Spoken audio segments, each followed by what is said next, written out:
Alright guys, here's the top 8 from PPG NDK tournament. Let's go ahead and go through the top 8, discuss how beautiful these decks are. Joseph, True Blood, Emerald, Amber, really strong early game with Lilo, obviously Stitch, Duke of Western. Once Simba lands next to Lilo, very, very strong. Then you get to follow up with some Flynn Riders. Chicharika is really good early game, being able to pull that off. Really nice value. Jasper is strong if the opponent is basically got huge questers like Hans's on the field or some kind of Mad Hatter or something with 3 lores, really effective, but you don't have to drop him early. But yeah guys, his Amber is just a regular package of Rapunzel, Simba, and some early game pressure like Lilo. Of course Hades is broken, and you have Forgotten Mises Disruption.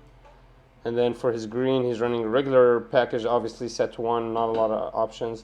So 𝐒𝐍𝐍𝐄𝐓 at 4, Hans at 4, really strong amounts of questing, allowing him to really, if he's able to slow down the opponent with these cards that stop him from questing, he's going to be able to get ahead really quickly, especially with the Rapunzel being able to heal up 𝐒𝐍𝐶 if he's taking some damage. Of course, there's a lot of iterations of this deck that uses Emerald with Ruby, just so they can run that Laifu deck card that restands his restands any of your cards, so you can keep 𝐒𝐍𝐶 safe, because ward only works on opponent's effects, not your own. So if you can restand 𝐒𝐍𝐶, basically the opponent cannot deal with him at all, forcing him to, allowing you to really quest a lot. Genie here, a lot of disruption, plus he's evasive, plus that 2 quests, really nice late game. John Silver slows down a lot of these opponents, really good guys. This deck is really strong guys. I think this deck has insane potential to win huge tournaments if played correctly. Hades can get you some of your really important Rapunzel and really good times. And if you can flood some Lilos early, it really depends on how early you can get your Lilos. If you can flood the field a little bit early, force the opponent to deal with it. Lilo with some Simba next to it is absolutely just insane.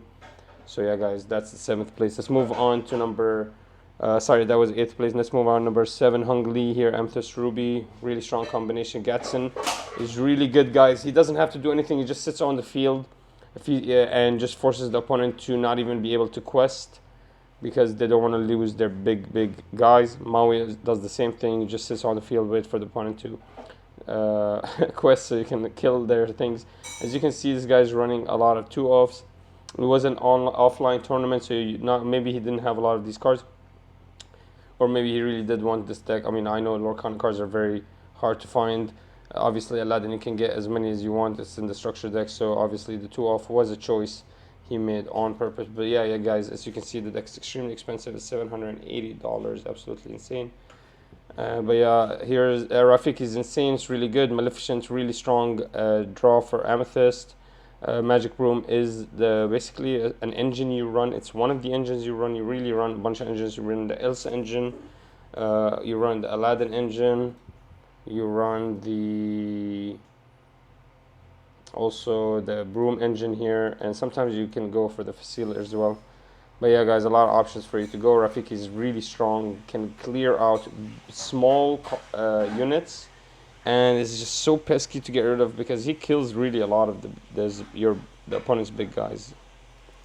That 3 damage is going to hurt the opponent, so they don't really want to attack into it. So it's really strong. He can basically hit twice. He usually kills two characters, and he can quest if you're ahead in the game. Yeah guys, really strong cards here. A lot of people don't opt away from the queen, but this guy's running queens and Jafars. And yeah, there is some more actions here, running some obviously Be Prepared at 4, and the Friends with Benefits at 4.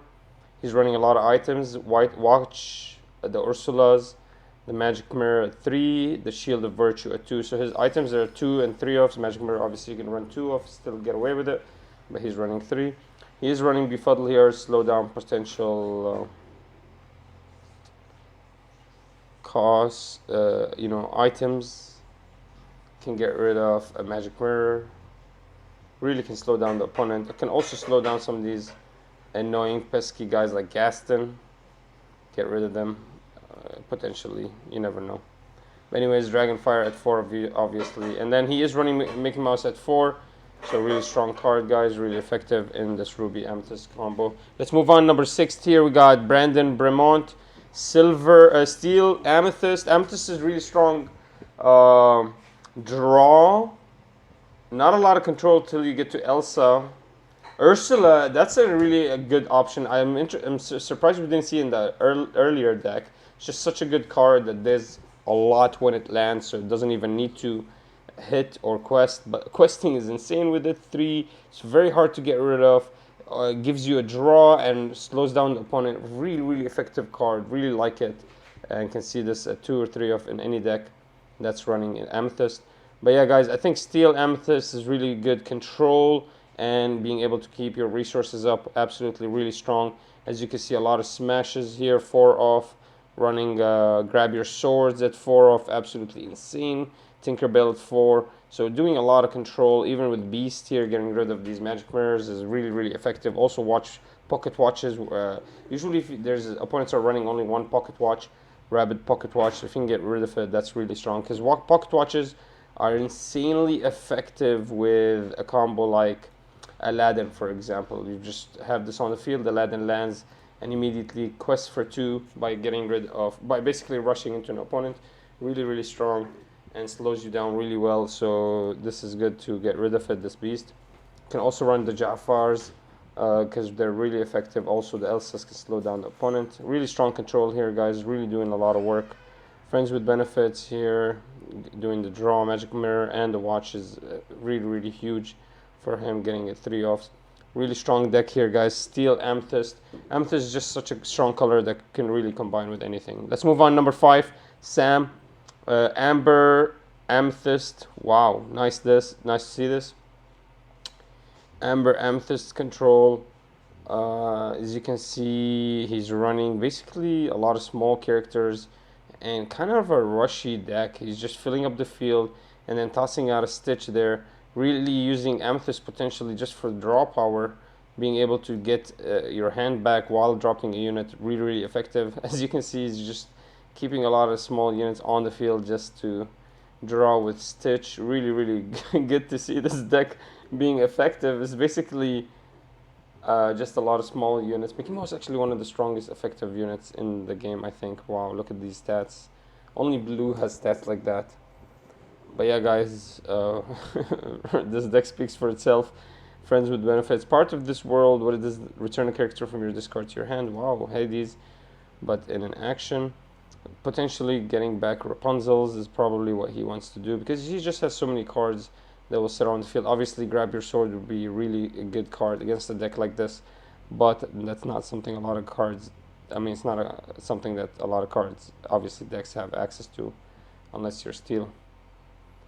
But yeah, guys, really strong, effective deck that really relies on early pressure and just getting away with it. Really nice to see this, guys. Let's move on. Fourth, Ryan Miles. Emerald Amethyst. Really nice combination here to see. Running a lot of early cards here. 2 really small, cheap cards. 2 cost. When you play this character, choosing character gets +2 damage. So basically, clearing out fields with 𝐒𝐿𝐓 potentially. Okay. And then he's using the green for their disruption.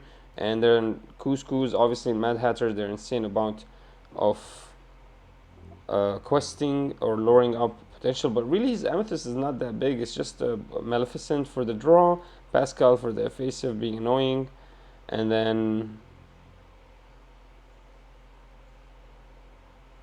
really that's it. And obviously running the friends with on the other side, but he's not even running Magic Mirror, which is very interesting.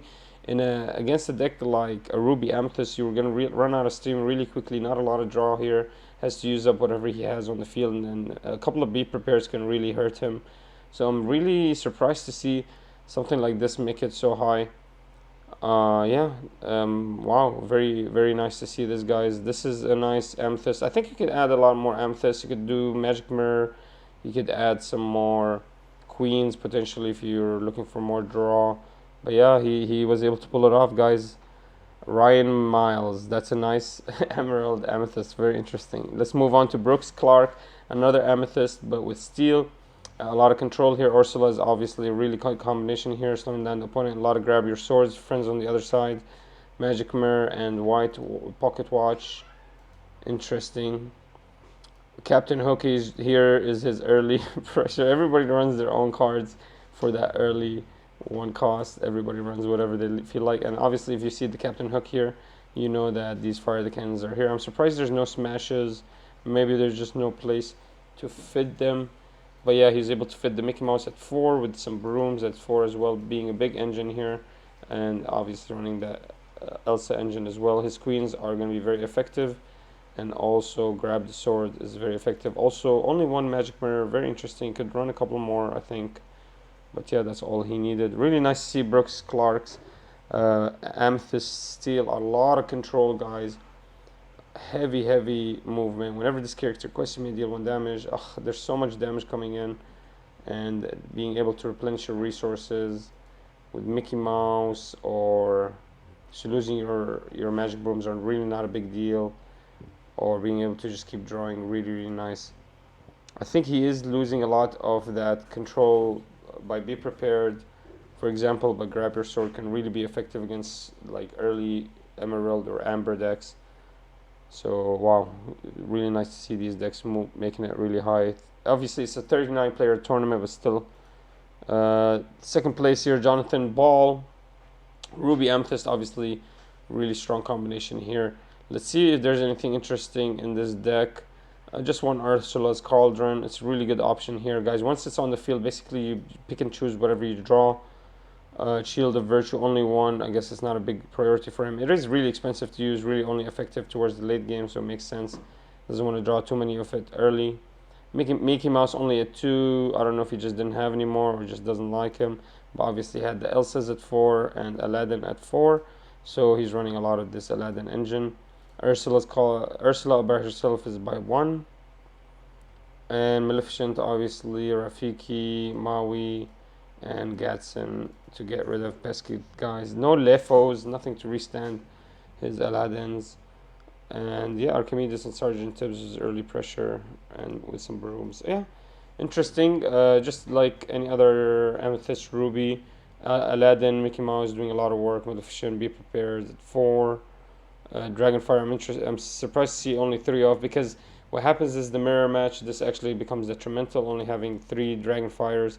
Basically, what it is really is whoever has more Be Prepared wins, but can also translate whoever has more Dragonfires or Maleficents can win as well. But yeah, guys, really nice Jonathan Ball. Second place, let's look at Amber Steel. First place, Anthony King. Really fast deck here. Wow! Look how much characters you can drop. Lilo at 1 cost, Stitch at 1 cost, Captain Hook at 1 cost, Goons at 1 cost, Simba at 1 cost, then he has some bodyguards. Simba's at 2 cost, 2 cost Prince Eric. Wow, there's so many small characters here. Ariel, allowing him to pick up some songs. Possibly he has a whole new world, so he drops everything in his hand, picks up, looks for the song Whole New World, and then keeps dropping cards. Wow, Lantern here acting like more ink early. This is a really strong deck, guys. I'm surprised it doesn't have that Stitch that allows him to draw when he plays. Whenever you play a character who costs 2 or less, you may exert them to draw. This is another draw engine here, but I'm surprised he's not running the other Stitch that just lets him draw 2 cards for having more than 2. I guess this is the better draw engine, better. And for his deck specifically, it's more reliable because he has a lot of 1 cost and 2 costs. But wow, guys, be our guest to look for the Whole New World, or Ariel to look for a Whole New World. Drop a bunch of his hand down, and then go ahead and pick up a whole new hand to drop it back down again. Absolutely insane strategy. Absolutely amazing to see this. This is kind of scary, guys. Look at this deck. Absolutely amazing. Interested in your opinions about this. Wow, I'm actually surprised about this. I would actually maybe add the other Stitch, but besides that, this deck sounds amazing to test out, guys. But yeah, wow, that was the PPG North American OP Tour in Denver, Colorado. Let's go, baby.